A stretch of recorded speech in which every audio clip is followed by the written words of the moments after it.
Mbote na bino nyonso balandi ya mbanza bilaka télévision, un événement vraiment bien événement à ne pas rater vraiment le 20 février na yebi ke bino nyonso boza penché ya cause l'événement oh, parce que botiaki vraiment mutu na bino na kati ya l'événement le 20 février 2022. Nous avons vraiment la carte à musée national bino bozo mona déjà que non événement boandé cause la journée culturelle journée culturelle africaine de Bénin Congo en collaboration avec le musée national vraiment hein ba mbote na bino nyonso place boza na yebi que non boza nombreux boandé cause la événement ne pas manquer la journée culturelle na biso ya Bénin Congo tous en collaboration avec le musée national et là directement je tiens à profiter à saluer mon boss Mbuta Chikeva motema bato ya maman Mireille je te salue à passer pourquoi pas à toi notre maman spirituelle tout Luka Chikeva mutazwa likanisi ya kobimisa kosala lisanga o ya Bénin Congo ya mbanza bilaka mutazwa penda likanisi pesi yo bambote place ozali à toi aussi notre maman générale Chikeva yoko Pauline depuis France il y a AAP à Kinshasa zali maman yoko Pauline vraiment mi te comment obenga e Malina indi mutasimbi biso vraiment je te salue à passion et pourquoi pas et à toi aussi balobi moko Jean Chikeva hein balobi Jean Chikeva vraiment mes respects à mon colonel Kiki Raman Kota ça t'a provoqué je suis monté ma battu ya Mimi Chikeva. Je te salue aussi ma maman Mimi Chikeva vraiment place aux alliés. Pourquoi pas à toi Yuyu Clinton mon ninge à maman Chikeva je te salue à Mimi Chikeva je te salue. Na bino nyonso tozo pesa bino ka bambote ba Erli Chikeva na yebi ke boza branché gaini yo ko motema platini masamba boza branché bozo zela biso. À toi aussi mon caméraman Chikito eke kozwa parce que toza en carte ya musée national tozo sala kaka wana tozo libeta ba masolo ya journée culturelle ndenge nini ba koko na biso bande ko expérimenter hein bande ko expérimenter ki spiritualité na bango toko beto na kati ya musée national toko présenter bino bikeko oyo elakisi nini tozolakisa spiritualité na biso ebombamaki mpo mingi bakendaka na makambo ya christianisme sikoyo tozongisi bokoko na biso tozotombola yango ndenge ezalaka kaka avec Mbuta Chikeva ye moko mon boss vraiment ndenge ezalaka toza biso moko te bana ya Bénin Congo mbanza bilaka toza na bainvité na biso ebele tobengisi bainvité ebele toza na Kitawala tozali na Masambu Kidi tozana ba les messagers tozana ba chef coutumier ba yibo kotika sima te baza toujours sima ya Mbuta Chikeva parce que Mbuta Chikeva ndi ekozongisa susu ekotombola susu bokoko na biso alongo non a christianisme to zongela bokoko to tombola kombo ya Fumu Kimbangu toza toujours wana shikite ke ko toyebi ke faut kozwaka zwaka déjà ba tozomona déjà arrivé ya batu pe bazoya déjà ba église ezoyaka yaka déjà zokota ba comité mususu ezoyaka ezokota déjà tozwaka bango Erli Chikeva babi Gaël Chikeva famille Chikeva mobimba vraiment tozana bino elongo tozo yamba yamba ka batu bazoya ka tozo monaka shikite ke koko bendelanga pe batu bazoya bazokota ka tozwaka bango to monaka bango ndenge bazokota ka vraiment et ko sala biso bien ceux qui tozo zwaka déjà batu bazoya ka déjà c'est ça tout le monde déjà batu bazoya wana église pe to ko sala déjà interview pona ko tuna bango ndenge ezala kaka ko tuna bango.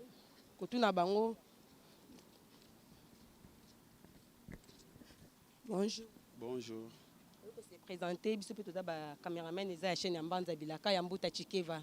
Vous êtes invité ya Mbuta Chikeva non? Matondo toza na kati ya Bénin Congo biso nyonso. Nga naza représentant légal ya Lingomba ya KKM. Toza allié na Bénin Congo. Nde toye ko célébrer fête na biso. Merci beaucoup. Matondo.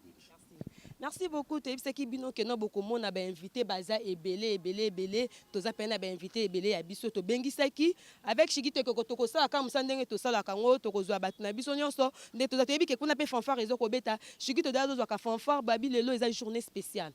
Journée spéciale toi dans fête amoune na kati ya musée national taka collaboration avec musée national toza parce que tozo zongi c'est sur culture nationale na biso mama Tuluka ba grand merci na ba initiation oyo zoki ndenge ye moko Fumu Kimbangu a révélé qu'il faut ko zongi ça batu na kati ya nzela ya koyeba ete Fumu Kimbangu azali nzambo to pesi yo merci mingi pe ba chef coutumier ka mingi te bazokota tozomona bango tozomona pe ba autorité morale na biso pe bazali pe bazwa pe kokota parce que to tombola susu makambo na biso ya bonzambe na biso ya ba africain toyeba nani azanzambe na biso tozonga na kati ya bokoko na biso et là aussi je salue mon confrère aussi, il est là avec nous, il est accompagné avec nous, Kevin Casimiro de la presse. On fait à collaboration avec lui, vraiment, je lui salue à passant, vraiment. Il est là déjà, il est là avec nous, on peut le prendre pour tout un peu. Ceux qui, avec Kosa, ni Tony, ni Ayoka, ni Pambuta Chikeva, avec ça, ni Pambuta Chikeva, Tozwaka, et Peto Beta Masolo, Ndengeza Kakarawana, Tozwaka déjà. Ndengeza Kaka. Bonjour Kevin. Bonjour la ravissante, c'est Lara la ravissante, mon ami de tout le temps, de tout le jour. Moutapé sanga magambo, moutolinganga, toujours dans la bien, na magambo teli magambo. Québec, comment on a kati ya musée national. Vous avez un message ni pas ba bonné na biso ya mbanza bilaka télévision. Bon, comment on a un musée national, premièrement, na yena nous pour na yo, pour zali moutou et liboso, pe sanga pe guyo sa magambo. On a musée national toye awa, zali anniversaire, ya bien na Congo.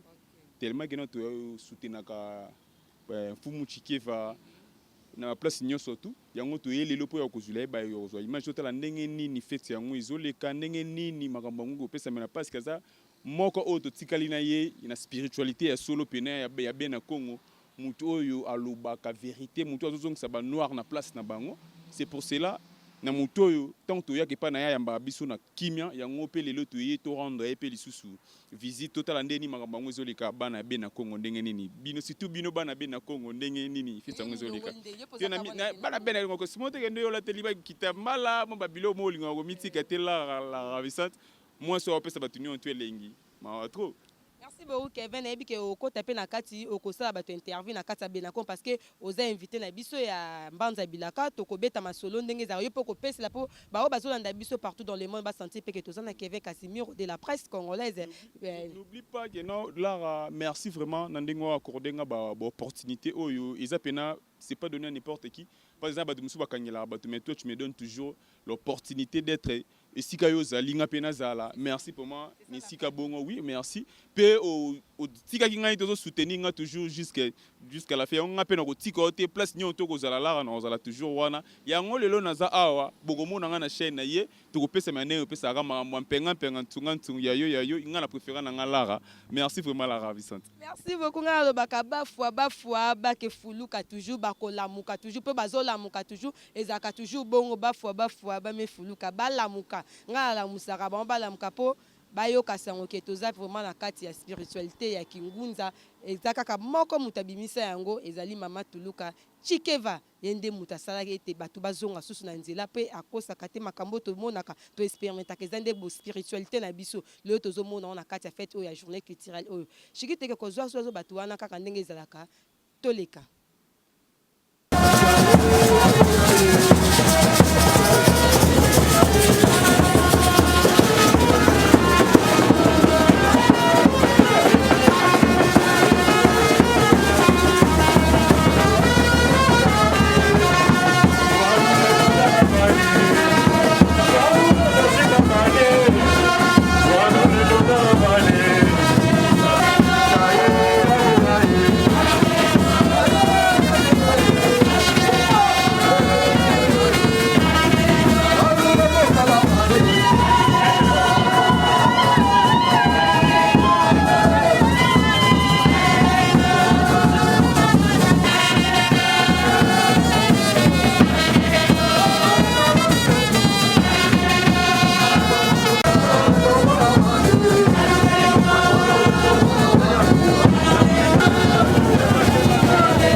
Vraiment, tout le monde est déjà arrivé à Mbuta Chikeva, la carte vraiment, il y a carte à miser vraiment.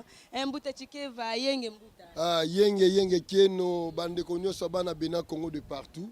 O bazola nangai na Mbanza Bilaka TV. Le leza journée à Lokumu. To tambola na poto, to zongsa ki Bible na Vatican. To kena na Berlin, to Saki pour la libération Mohindo. To na Terre Virène, so bozo yoka ke ba belge bazozong sabike ko ba français bandu gozo eza musala oyo ngai na bande konyo sabena Congo musau mbuta mbala mbuta nzoli ebele ebele bamama mbombo ndaya mbuta mbala mbala bisika zali na mikili ya poto nde tosalaki mosala wana po ete bana ya Congo bazwa lobiko yango lokola tozongi na mabele ya bakoko na biso lelo toza na musée national temple ya Congo mpona kotombola kinkulu na biso kingunza ya bakoko na biso oyo kimbangu azali socle azali fondement ya kingunza. Kingunza c'est la tradition féminine. Donc kingunza c'est la spiritualité primordiale. Yango biso bangunza lelo to telemi po bakonzi pe bayeba ke bokoko na bango ezali. Babima na bokoko bakadi ya mpemba ba franc-maçon ba rose croix ya ba catholique ya ba mouvement de sommeil ya lokuta baya na nzela ya kingunza. Bangunza nde bazwa indépendance ya Congo. Nde tango bazwi yango et puis bangunza ya mibale babengi bankumu bakei kozwa yango bake na table ronde ko finaliser yango. Bapa fumuki mbangu bapapa bachaka bapapa memba mafonda ntango bapapa mbumba samu mingi matai mwanda machu ndosi mautoko ebele ebele ya bangunza babunda lelo poto respirer yango toye kotombola kinkulu na biso na kombo ya taki mbangu wazali nzambe wazali koko ya yambo tulombele boingeta. Merci beaucoup Mbuta Chikeva. Non, tout le monde il faut expliquer qu'à abonner même si pour retourner. Oza komo na ngoza ngwankazi. Noko. Ngwankazi. Secret pe bimite. Mbuta Chikeva simba kini to mona simba ki liboka. Ba retourner sko ngwankazi nani. Po ba ngwankazi nanga baze belé. Toujours collaboration na musée national. Oza pe Big Papati. Ekoza Big Papati ekoza la noko nanga mukulu ekoza pe noko nanga mukulu George Chikeva ekoza la Big Papati ekoza ebele kaka ngwankazi baza ebele na famille bangwankazi noko Mbuta Chikeva, pourquoi toujours à collaboration na musée national? Mais c'est ça temple à Congo. Est-ce que vandi ba pungu tu est en pungu ti oza mpungu kasi est-ce que vandi te o pesa mpungu ti ozoka mpungu tulendo te mpungu nzambe ti mpungu ngo ba nzambe est-ce que vandi nzambe alors bo ba ka bongo. Merci beaucoup Mbuta Chikeva, tomoni pe ba chef coutumier na yo elongo tomoni ba invité ba tomoni OK tous appellent Mbuta Chikeva Mbuta Chibango yenge Mbuta Chibango yenge mama no ezani na journée culturelle parce que bozo fêter pe anniversaire na bino moi liloba pona ba abonné ya Mbanza Bilaka TV bayoka. Oui, ngai nazana esengo ndengo tuninga boye na esengo puis na sali 28 ans ya kingunza ndi nazali ya 28 mane anga ngoyi nazaka na kingunza ngai nalinga na ngaba ta ba reveite naza ngunza pure ngunza ya fumkimbango lokola moto to sola na ye Chikeva oyo ndi aza boye ndi to na bisimale biso to sola na télépathie biso to sola na télépathie so na benga ya zana na ndako na ye abengi Chikeva na besoin na yo wala na téléphone to boy ka neto sola babenga ngo kindokina babenga ngo kindokina ya kindoki nzambe.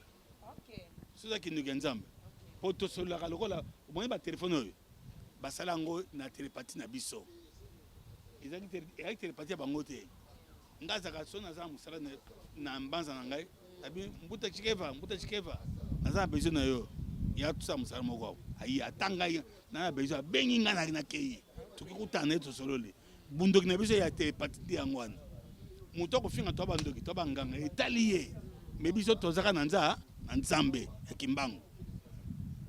Je crois pour na ndamu na nango na lilo ezaki mukiango wana naza na ebiri na koloba trop mais ngonga zoyo mukomsusu interview to beta masula kingunza ndengeni okoma kingunza to obota makangunza na bota makangunza te na do na bo mutu nanga na kozala ngunza pourtant na botami na bandi ko sambela na réveil na yo sentir que non réveil isa place ngate na mibeni nzoto malembe na kina kingunza na ke pa na bango e pa Chikeva tana ke pa Chikeva bandi ko idisenga bandi ko la sanga na sentir que non boko ko na biso ndi yango yo ngafona nda bango po nazali awa sina bina benga papa na ngai wa kufa na bengi ayepe directement a ko répondre na butu abi bachi bango to yeko to gimbela mbela na yo sko to yepo to ko pesa yo.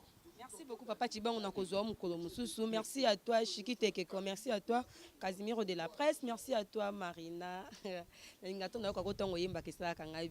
à toi, Balobi, la grande mère, la reine mère.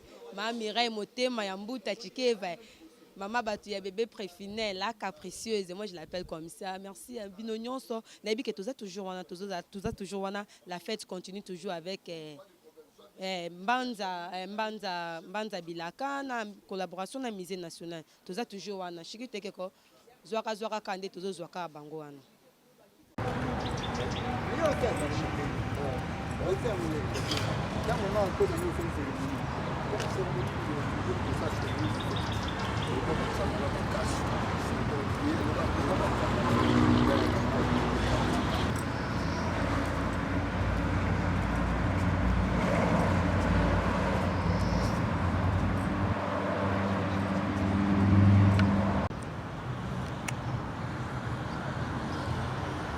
Entrée ya Mutachikeva na musée national tozalaki na dali banda na ndeko na ngai Manuela déjà basalaki ba solo laki déjà tozomona entrée na ye moko tona sabino qu'il est parmi le sage les mutamayele oyo totikala na ye oyo azolakisa bayindo façon ndenge nini ya koki kozala azolakisa bayindo moyindo kotikala moyindo tozomona na entrée na ye ngana na Chikito Keko bendaka tomona bazali ebele ba oyo bapesi bazozongisa biso bayindo na place na biso tant tolobaki non moto moyindo zonga na culture na yo eza parmi que non parmi ya papa oyo Mutachikeva aza parmi ya bato oyo bazozosasula bayindo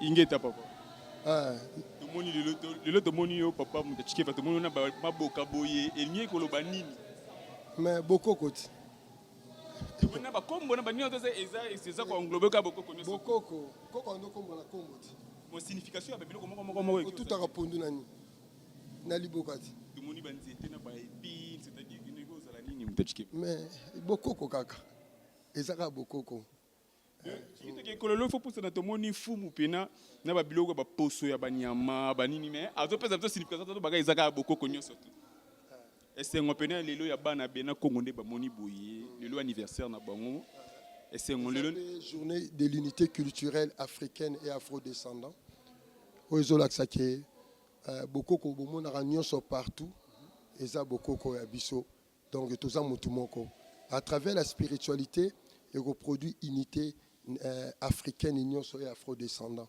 to se comprendre que toza mutu moko toza binemité ba guerre oza na kati ya continent africain aussi là donc voilà yango moneza journée moko eza anniversaire été et ça pour te transmettre aussi message à cette occasion na mokilba e ba ke toza mutu moko Mutachikeva c'est tomoni na kati kuneza ba appel ya ba église nyonso tout eza na kati ma oui to bengisaki bangunza baya bamsu ba uti boma pe baye pour eza journée mo mutu ya pona biso merci Mutachikeva tebi ke tokozo bete Chikito ke photo zonga kana moi simato kande ya sambe ko beta na entrée to kande ya sambe ko beta tozomona wana eza entrée ya Mutachikeva tomoni organisation déjà ezali bien ndenge esengela ki ezala tomoni ba protocole bazali presque etikaka toujours papa te azalaka toujours na biso yango lelo tobiki na lelo te balobaka sombela suka bisanga bolobola suka bibwele mputulu ekomata totala ndenge nini tozolekisa makambo yango nde tobaka bolo sombela suka bisanga bolobola suka bibwele tozomona ndenge nini mputulu ekomata na entrée ya Mutachikeva eza moko ya bino qui revient na kesa Casimiro de la presse nayebi ke libanda bozalaki na oyo ngai ma concert l'art à la ravissante yango na kati bo ezali ngai ezozokama toujours na Chikito Ekeko ye moko ya bineni tokopusa makambo yango dadi pusa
Et voilà, mes abonnés, nous sommes en Banza Bilaka. Tout le monde est déjà arrivé à aimer Maman spirituelle Nyabiso, il y a Bena Congo, il y a Banza Bilaka. Maman Chikeva Toluke, tout le monde déjà est arrivé naye. Accompagné déjà naye moko babi général Bazami Balé, moko en France, moko awa. Maman baro moko bazalia ba maman Pauline bazapi wana accompagné naye. Yenge maman. Yenge. Ko intervient muke maman na biso Chikeva Toluke. Maman spirituelle na biso lisanga ya Bena Congo ya Mbanza Bilaka banda wapi. Bon, Mbanza Bilaka et bandi le en 1985 na juillet na Lukwila numéro 82 na Lemba. Alors pour ekoma munene boye. Bon, ngai normalement na bandi misala o le 19 décembre 1979 na fongwami na église ya Papa Kukakila bayingisa na matete et puis pour ekoma Mbanza Bilaka nde tokomo belango et alaki déjà prophétisé pour alobela ki yango liboso tokokende ozana lingomba oya yo mais tobando kutana na misala ya Fumukimbangu nde pe lingomba yaki ko 1985 yemo ko Fumukimbangu atindaki un certain papa Jean Landou aki moko ya ba policier bakengela Fumukimbangu na prison ya kengela ka epe na hôpital batindaki na Fumukimbangu na tongo yeko kutana na ndako abi mama Kimbangu atindinga ina yebisa yote kende ko fongola lingomba na Lemba ok suma tetete lopango na bino eza munene le même jour pe na kena ndaku na ngeno tika bana mama oya botinga mama Yoko Chikeva ayebisi ngai Janine tata Nzamba lobi tia lingomba na sima awa lopango ya munene ndenge Mbanza Bilaka bandi wana pe ndenge komi lelo ko bota Bena Congo oyo ezali 5e année nango to bandi yango na France na 2017. Beaucoup maman en collaboration avec le musée national Lilobanoka ya muke pour tous les kota déjà pour la journée à l'élo.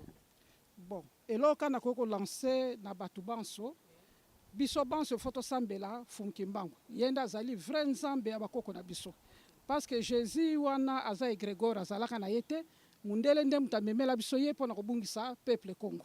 Donc là on a koyebisa yango wana batu banso bazonga na nzambe na biso ya bakoko na biso. Parce que Kimbangu azali nzambe yende mutasala nyonso kata mukilo pe biso bato eloko na ebisika ya bwana. Merci beaucoup maman. Merci Chiki toi vraiment toza toujours wana na kati toza na kati ya musée national tozwa kazwaka maman vraiment ndenge ezalaka kaka.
car on est qui bino na libanda kuna ezali manuela la ravissante yem do pesa makamna ndenga libanda na ndenge ya kati kotu eza Casemiro de la presse bomona ki entrée ya Fumuchikeva ndenge to posa ki ba question to solo na ene sengwa zaki nango siko ezali entrée ya mama supérieure mama ne mutu azalaki mofungulisi esiki ya mutu ya suka oyo a kokota ye wana to so bona déjà entrée na yende bomona ki manuela ravissante ba to ko sala moi question ya retourner moi ba question ya makambu yango siko toza na entrée ya mama nde bozo aka toujours na kati kono ezali ya gonginda ezali ya goyinda lelo pena eza somo tozo sepela tozo yemba pe tokozo bina pona lokumu ya yemoko mama yo azali na kati ya kokota chikiki ke kola il faut benda ka image ya mama nenga azali na kati ya kokota na entrée na yebo mona pe ne to ko pese to retourner moi ba question ndenge nini makambu ebandaki et banay mabango za kindenge nini yango ngana pesi sumbote na baye nyonso to bazotala biso en direct na chaîne na biso ba abonné na biso to senga kana bino bo s'abonner massivement pour biso to kosaka te est-ce que bomona la ravissante est-ce que faut bomona pe Casemiro de la presse bozo mona ka ndenge wana za entrée ya mama za da ko sala entrée na ye bozo mona batutu bazali awa ya l'église nyonso tu bolukaka ba ya ba mudi Congo l'église basalaka toujours appel ya ba noir ba église toujours basalaka toujours ya ko zongisa ba indo na place na bango wana chikito fo bengela nga tonton oyo tozomona ye papa bonjour. Ouais, bonjour bandeko. Esengo na oyo ezana ndenge ni tomoni on esika oyo esengo zokuna na kaso bazali ko bina baza ko yemba esengo peneza ndeni. Bon ouais esengo ezali parce que pona toza na joie makasi tomoni peuple moyindo nyonso tu azongi na maboka bakoko na ye. Do ezali esengo monene pona biso. Merci chikite keko mo ngane no tozo sala esengo ngwa tozo mona déjà entrée ya mama ba soldat déjà bozo mona ba soldat ba garda ka yende bazo sankata ko kutambola bozo mona bena kino mama nde mutu apesa ningisa ya kosala appel pa ba yindo nyonso tu bazonga na nzela na bango aganyada amona ya kozongisa ba yindo bayeba kino fumuki mbangu nde azala Jésus a existé te Jésus a existé te bo no bozo mona za drapeau ya fumuki mbangu nde to sa rappel mama nde mutu sala appel fumuki mbangu azala Jésus a existé te ba yindo nyonso tu ba o eska bazali bozolanda biso bozonga la page nzambe oto iko sambela biso na tu ba yindo eza nzambe na biso ba nzambe ono to somoni ya mindele wana bazali ba tente bazala raté il y a un seul Dieu qui existe c'est Kimbangu pardon. Là je salue mon ami de tout le temps de tous les jours merveilleux tout le monde parce que na yebiki passé na 4 hours chiki to eza da entrer maman wa to somoni na entrer maman moi c'est la 4 ya kokota. Là je fais appel à l'art à la ravissante yaga opesela nanu po na yebiki na manuela déjà wana tozomona entrée ya ba fumu bazali ba mama bazali tozomona shikito pusana liboso tout pour les gens entrer à maman tozomona entrée ya maman ndi mama sina kati ya kokota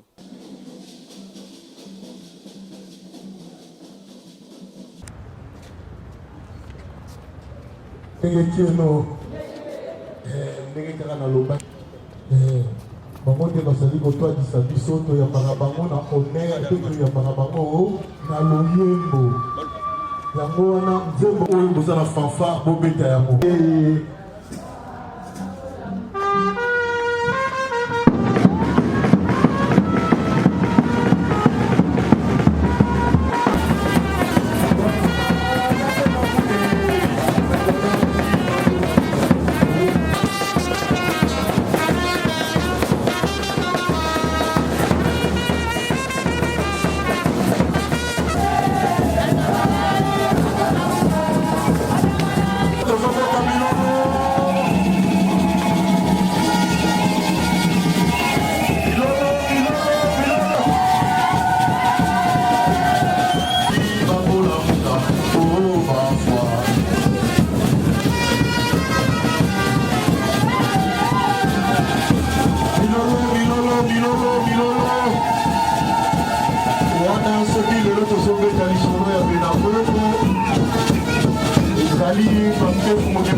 basengeli normalement koyoka biso yango wana avec votre permission tokosala nanu liboso toyembi hymne national po ezali moko ya nkunga oyo totelemisaka mpe bankulu na biso tosalaka mpe promesse epa na bango après wana tokokende directement na discours na biso oyo ezali ya remerciement comme ça toza kotelema po toyemba oyo ezali debout congolais.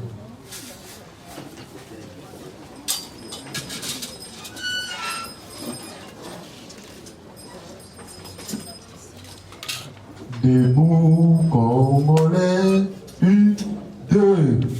Debout Congolais, unis par les sons. Et pour les bons, prenons les plus belles là, dans la paix au peuple ardent. Un pays plus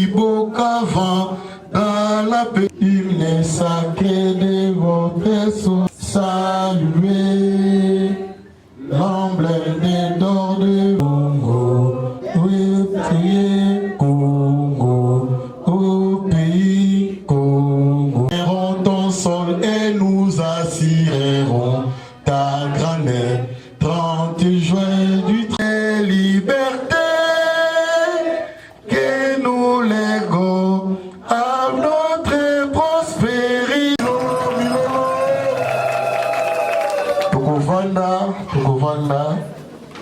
vraiment, nous peuplerons ton sol et nous assurerons ta grandeur. Tozo ça la veille et pas à Bankoulou Nabiso. Donc on a sans plus tarder, pour permettre Bisso, jusqu'au Salamana en français pour battre belé Bakotala Yango, pour battre belé au Bazali invité Awa et Sengeli Nabiso, tout ça dans la République. C'est tout à fait normal. Distingués invités, vous tous ici présents, nous vous disons humblement merci de tout cœur pour l'intérêt particulier que vous avez manifesté à vous joindre à nous malgré vos multiples occupations pour cette manifestation. Souvent, beaucoup de gens jugent mal Kingunza alors que Kingunza est notre spiritualité congolaise, africaine, que les Bangunza et notre ancien, notre Zaïe nous ont laissés. La pratique des spiritualités traditionnelles que nos ancêtres adoraient et louaient notre Dieu.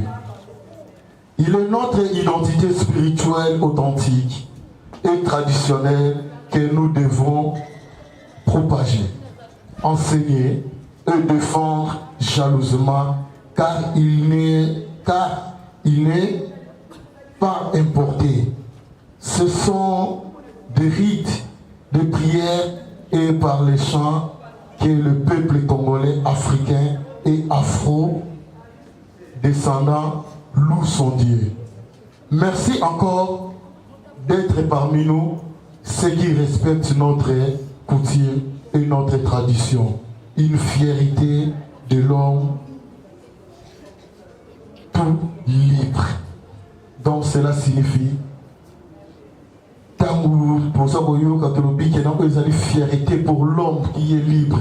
Ça signifie par la spiritualité tozalaka libre na bokoko na biso pe na kinkolo na biso. Na yango sans plus tarder na programme na biso toza kokende kozwa mo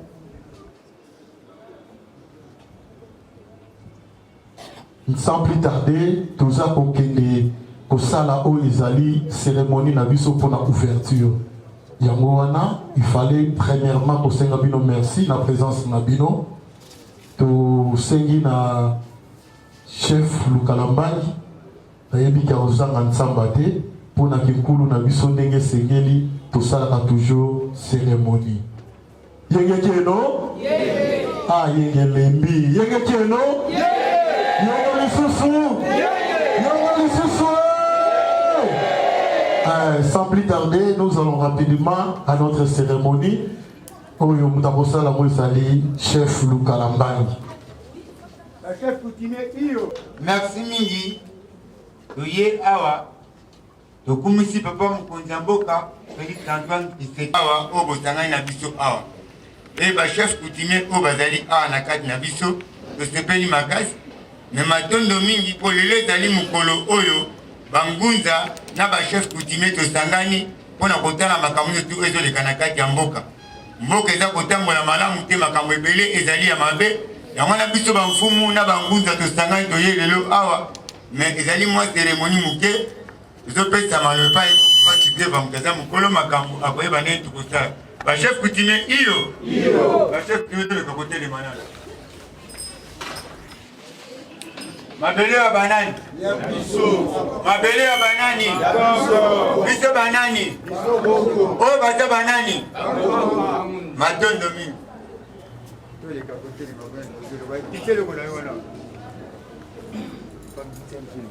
Wana tozali pour assister dans la cérémonie parce que les ali qui beaucoup qu'on a biso, ils ali qui kolo na biso comme d'habitude, ne boyebi et sengeli to sala kayango. Tant que tous les lantzamba, le chef Giga Lazaro Sobantzamba, Nazasi Razolo.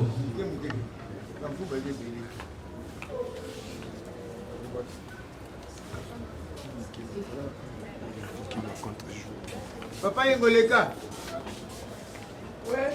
Ouais, nazo sopa na kombo ya bakoko nyonso.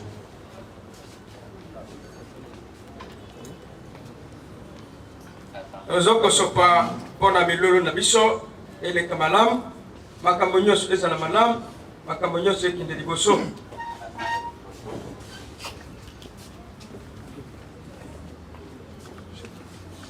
toliaka na bino tomelaka na bino bino okenda sama mbele kosalisa bakufa biso to kosalisa bato baza na bomoi bino okenda liboso kotalaka biso tokoya bino bokozonga te nyonso tokosenga na kombo na bino bakoko na mai na bibale na cimetière boyoka biso ekenda bato etikala bato Ngeta.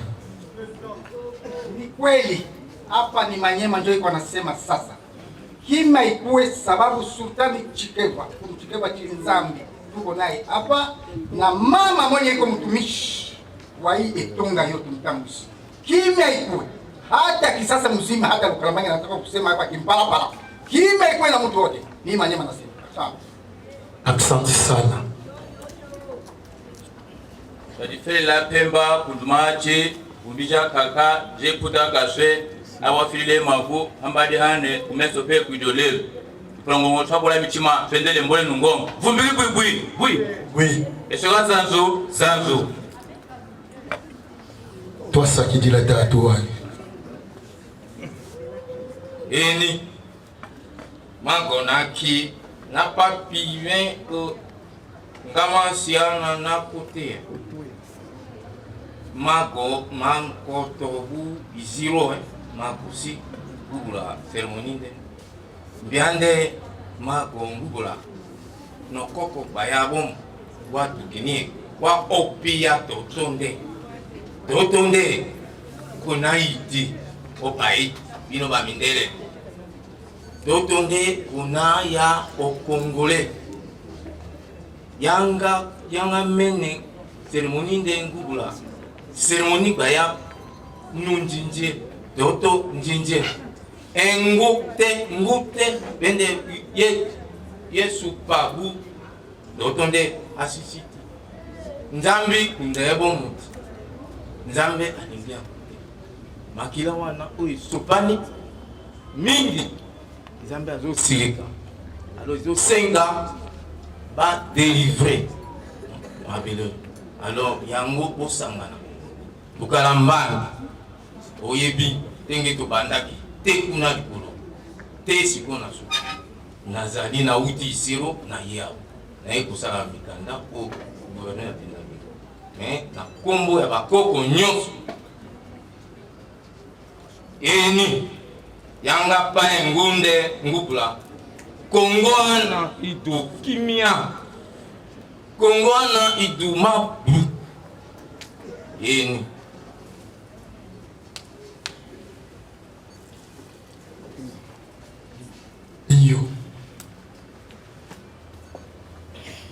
Merci.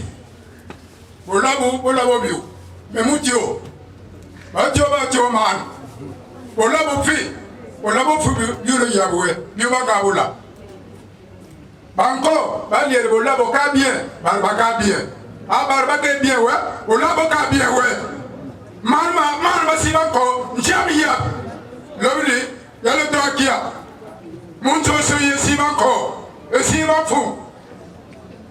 Bio le kenen dolo bio man makal bal madia a classe makal mama so hôpital kasute kala muteke azo pesa lo pemba ya makas akoko bakufi batiki biso na ju pouvoir na 12 ans il a zo koba en tout cas 5 merci na bilamba ko na ga merci na babede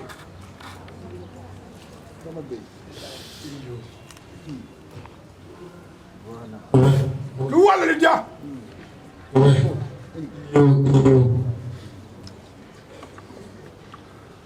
Mbokane epele ndolomo parce que bolongo bonki zakoba mbombi olongo wangi ilonga bonto kilaki olongo ne pendele bale bapaya baya kaningaya bale ko ba locataire apo yake omele lopango locataire nde afutelaka lopango na ndako oka nde lomele lopango ntango kisando ndo lopango loiko lenda bana waki ho même ataki au table ronde par chef coutumier bataki c'est grâce à l'intervention qui va chef coutumier et quoi il va attaquer au indépendant babele et pas que venkanda mais venkanda c'est pour pas que babele c'est ça que dans français balobi le pouvoir coutumier c'est l'ordre ancien sans l'ordre ancien il n'y a pas l'ordre nouveau. L'autre niveau, c'est l'État. L'État n'est pas locataire. Batoignan commence à nos gouvernements. Mandat président de la République. Parlement. Gouvernement. Cour et tribunaux. Ce sont les institutions traditionnelles, c'est-à-dire Banabanki Wankumu. Sans Wankumu, sans population, pas pour que yo yala, nos instances yiko. Donc, à nos les hannes, Congo est la chambre inné. Botuma Woki Congo pour la chambre inné. Bamele Lopango Loko, c'est ma chef ou coutumier. Au chambre inné, Iko, Banampeba, Banei. Espace Congo. Espace Kalsaye. Espace Swahili. Espace Bangal. Bana wangi wankumu. Aucun dengi chambre, une 4 chambres. Quand on m'a pour que l'imia ou inandete. Au bout de banamine. Aussi que le kabili bangoka chambre na chambre na ye. Nani akolongola moninga. Et ça dit le pango ya papa. Papa ni pouvoir coutumier. L'État locataire. L'État c'est locataire. Là wankumu. Tout Tambolingela est mort. Botuma là par la fondation, Botuma Oikoto, Tongo Teleme. Wenya Nkomba Boto Kelaki Olong. We Wangi Longa. We Wangombo. Okupa Aki Wankoko Babele Bane. Mbo ile Nkume ya Oto Tepela Ane. We Njambe Okeiko. Yue Wanjambe Te Yale Nelete. Rano poden daya njambete atana ki wanko ko inkie beba kinjambe owe no ko ben kuma ben ki Congo dina i Congo pe ima na royaume Congo ima no ngoko te même en ville de Kinshasa ba kumi ne kuma yoka we se banto ba me ba beleve lukamba biwa oye lingaite akamane dai ko ba pona ni Obenginga yo monaki ngai papa na bino 40 ans comme chef azai mwana mokete 82 ans Lokumu kakala mwa mbambuta bamusisa kakala mwa bambuta bamusisa bambuta bamusisa kakala mwa bambuta bamusisa kakala mwa bambuta bamusisa kakala mwa bambuta bamusisa kakala mwa bambuta bamusisa kakala mwa bambuta bamusisa kakala mwa nalingina pesa témoignage ya papa oyo bamusisa papa oyo atamboli na mikili ya bapaya ngai moto navandaki na banoko na ye bakamati makambo nyonso mikanda nyonso ya mabele bapesi na ngai lokala bangi ntango ya oyo yawa nani apesi yo mabele ya mabele mikanda ya bapele ya bakoko na yo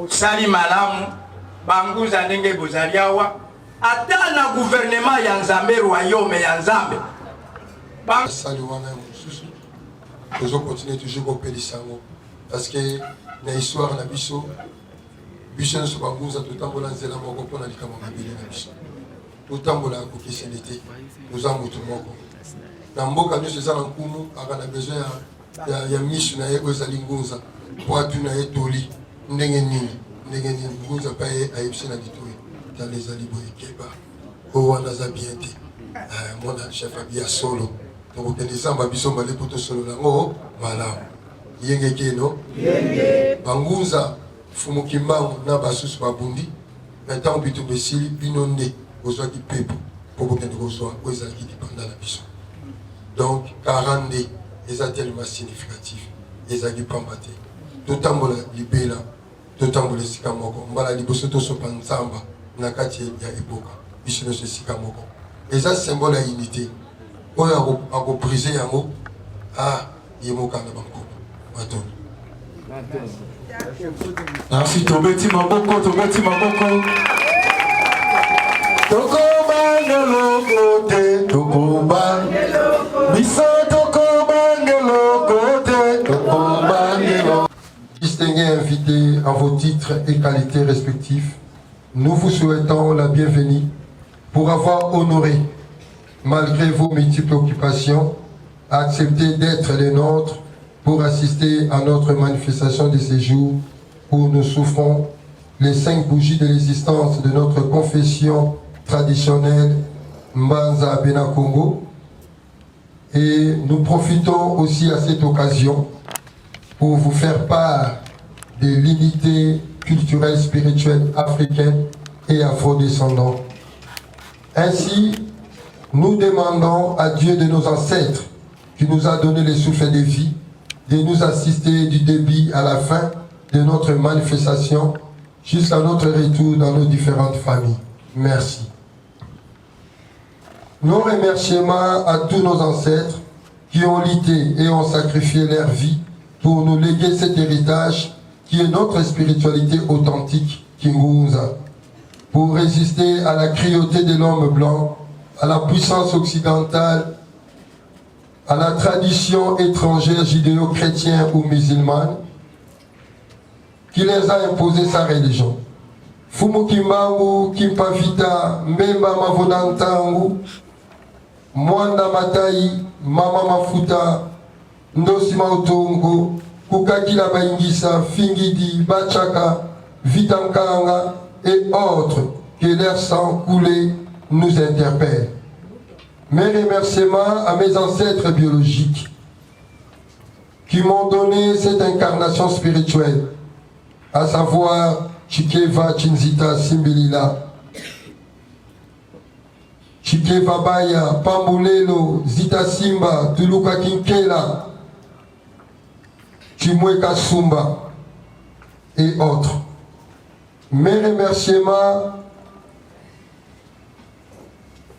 à ma très chère mère Chikeva Tuluka, la pionnière et l'initiatrice de l'idée de bâtir Mbanza Bena Congo. Nos remerciements à leur majesté chef coutumier Iyo. Nous remercier Binoming et je vous aime beaucoup. Au bête à ma Bogoté.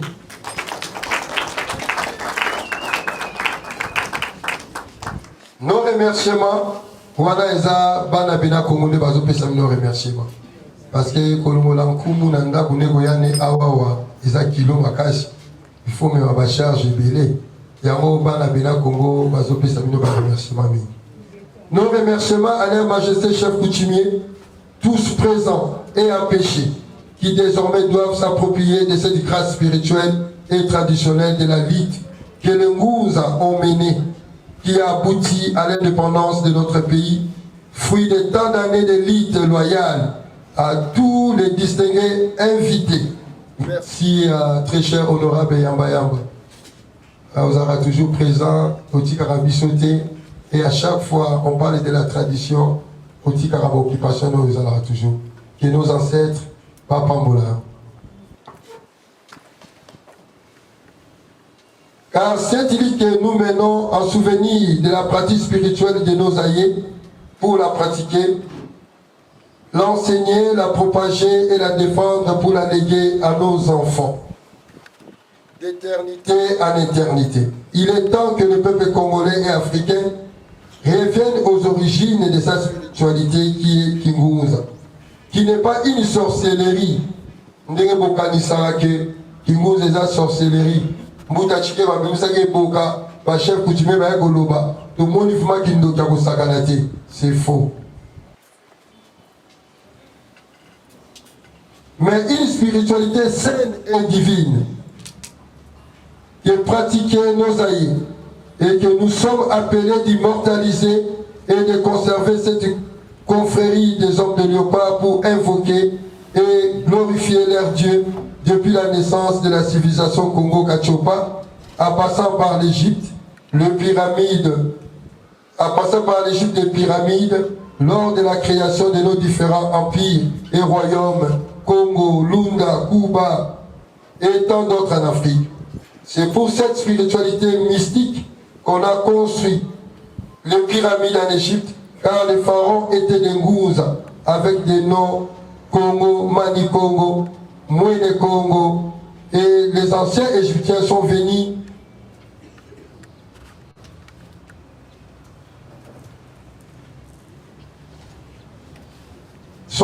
du Congo. D'ailleurs, il y a de cela 12 ans, en 2010, qu'on a découvert des phases des pharaons au Kasaï occidental, dans le mine d'or de Kakuya, dans un village de la localité Kabemba, Ekola, à 200 km de Kananga. Cela prouve que les pharaons que vous avez connus, que vous avez étudiés à l'école, à l'université, tous ces grands pharaons venaient du royaume Congo, du bassin du Congo. D'ailleurs, je vous informe, très chers invités, mes chefs coutumiers et autres, que tous les pharaons de l'Égypte antique étaient appelés Mani Congo ou Mwene Congo. En d'autres termes, Nkumu, pas chef coutumier, Fumu et autres. Et le nom pharaon ne signifie pas roi. Le nom pharaon, c'est le nom de la maison royale où habitaient les Mani Congo, les Mwene Congo, les Fumu Congo ou les chefs coutumiers. Ces noms viennent de la racine antique de l'Égypte antique, de la langue égyptienne antique qu'on appelle Pera, la maison de Dieu. Donc les pharaons, c'est pas comme la Bible nous dit aujourd'hui, les pharaons c'est le nom du roi, non. Aucun roi de l'Égypte antique n'a été appelé pharaon. Tous les rois de l'Égypte antique, car l'Égypte antique commençait de l'Afrique d'ici, allait jusqu'à Mésopotamie, en Irak, et tous les pharaons étaient appelés chefs coutumiers, Fumu, Mani Congo, Mwene Congo.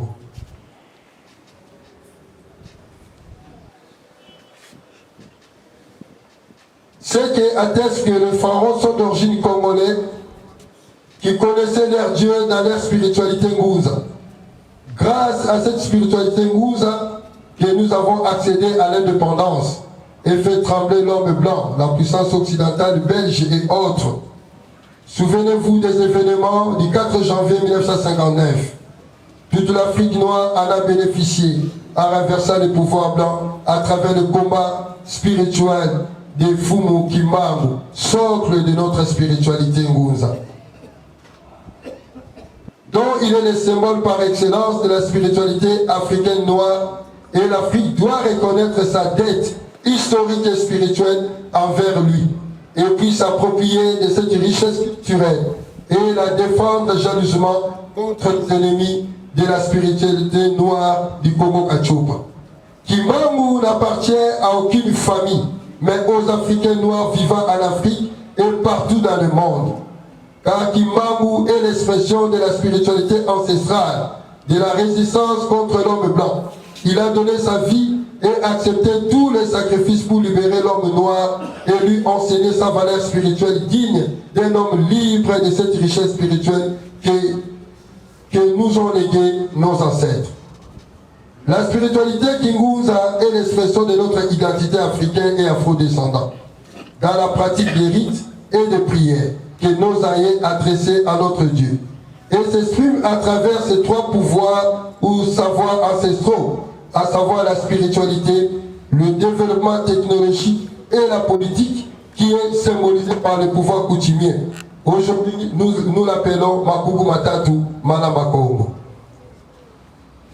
Aujourd'hui, ces trois savoirs ancestraux font peur aux uns et aux autres, qui voient en eux l'incarnation de la sorcellerie.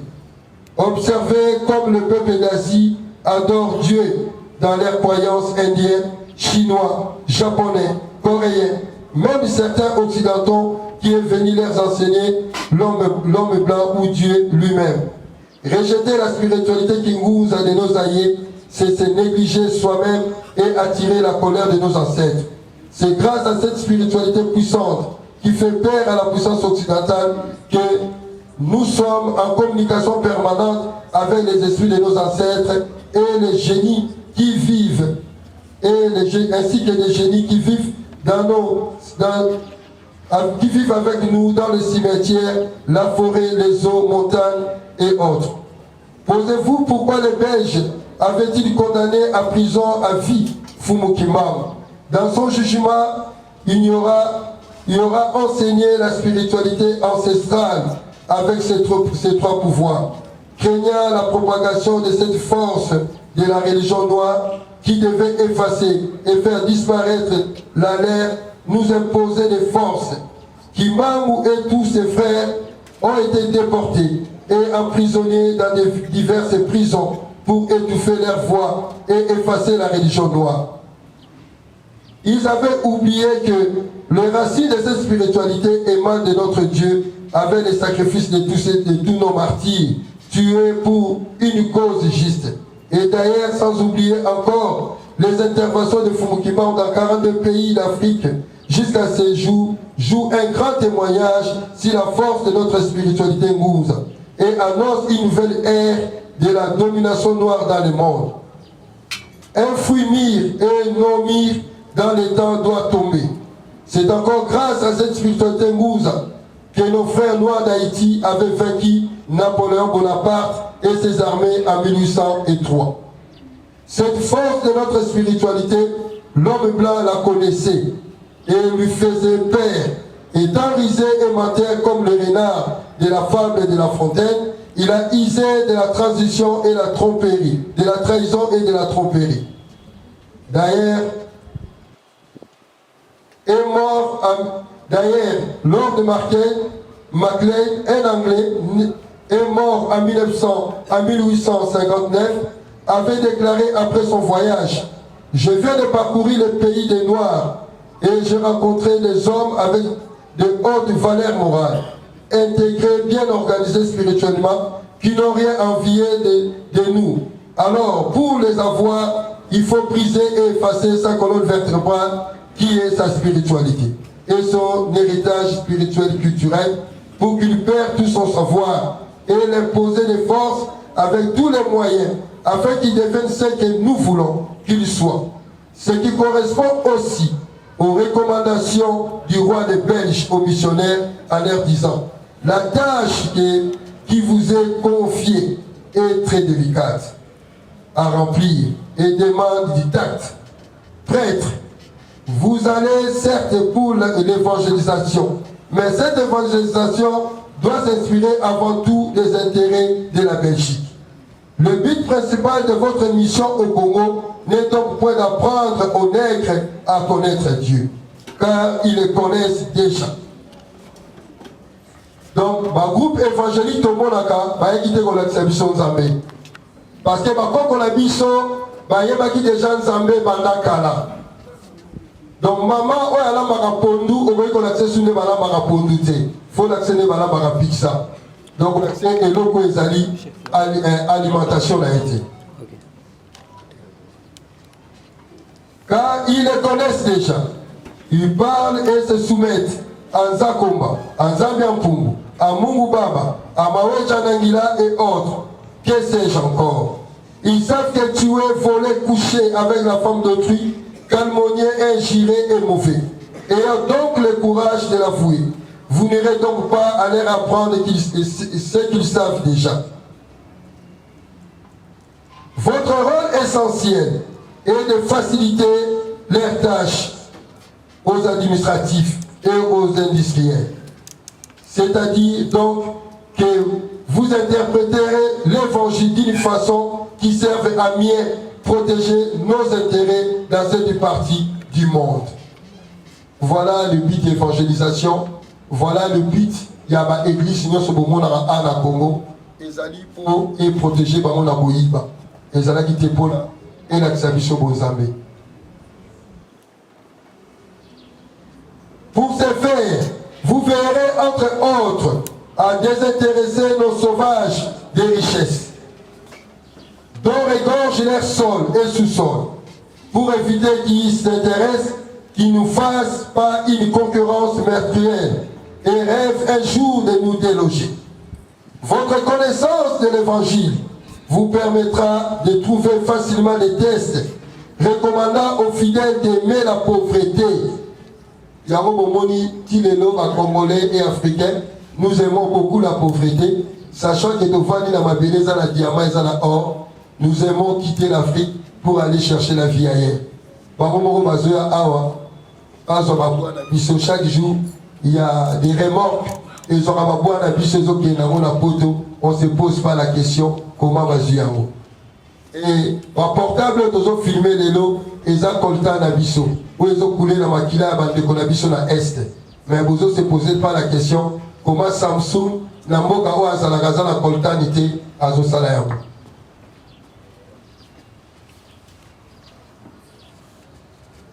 Tel par exemple, errer les pauvres, car le royaume des cieux est à eux. Il est difficile aux riches d'entrer au ciel. Vous ferez tout pour que les nègres aient peur de s'enrichir pour mériter le ciel. Vous devez les détacher et les faire mépriser de tout ce qui leur procurait le courage de nous affronter. Je fais allusion ici, principalement à leurs fétiches de guerre, qui ne prétendent point ne pas les abandonner. Et vous mettrez tout en œuvre pour les faire disparaître. Bike Kolabiso dans la terre viren. Bike Kolabiso. Baïbiseki Biso, Ezaba œuvre à Satan, Ezaba fétiche. Et je suis allé à terre viren, je suis entré là-bas au moins 5 fois. Pour entrer au musée des terres viren, il faut payer au moins $15 américains. Vous imaginez? Le musée est fonctionnel de mardi à dimanche.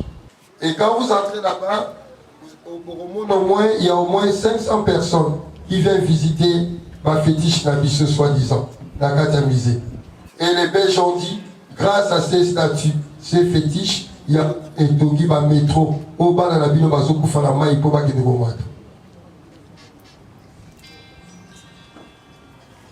Votre action doit se porter essentiellement sur les jeunes afin qu'ils ne se révoltent pas.